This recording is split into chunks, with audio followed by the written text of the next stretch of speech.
The more you study about the history of it, the more it lends itself to a bridge of the world. It is one of Africa's great development monuments.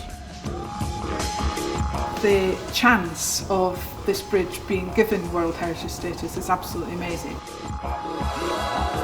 This was a major exercise in engineering, not only because it was a bold and innovative design of bridge, turned out to be the first suspension bridge of its kind in the whole of Africa. Every single piece of this bridge was fabricated in Middlesbrough in England.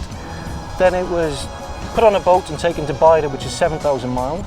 Then it was put on a train, brought to Chinoy, and then it was finally driven up the last 140 miles here.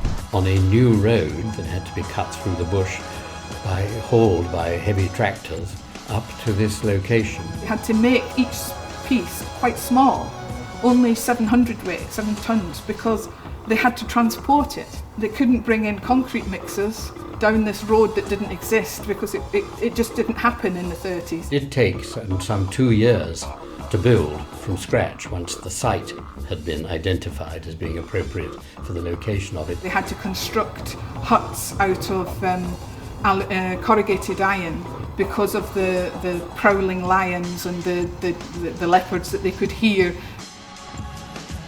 That bridge didn't just appear, it was created, there was a vision, it was made and physically made in another place at a different point in the place in the world by people who've never been there, who've never walked on that bridge and can't even imagine what it looks like.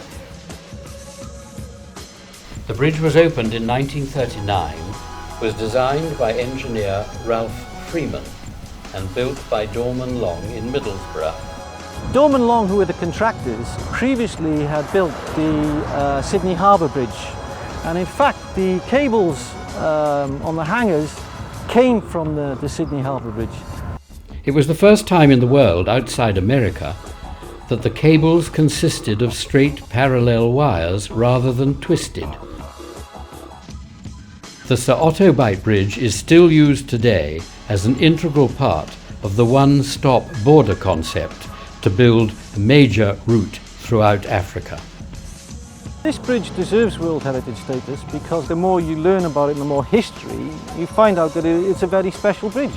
I mean, this was like the genesis for all long suspension bridges, particularly in the UK.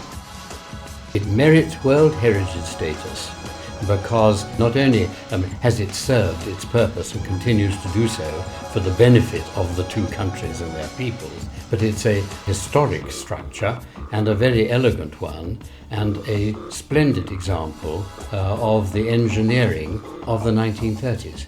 It's like an antique, I suppose. I mean, it's a throwback to the old days. I mean, it's great. I mean, it should be preserved for posterity, that's what I think.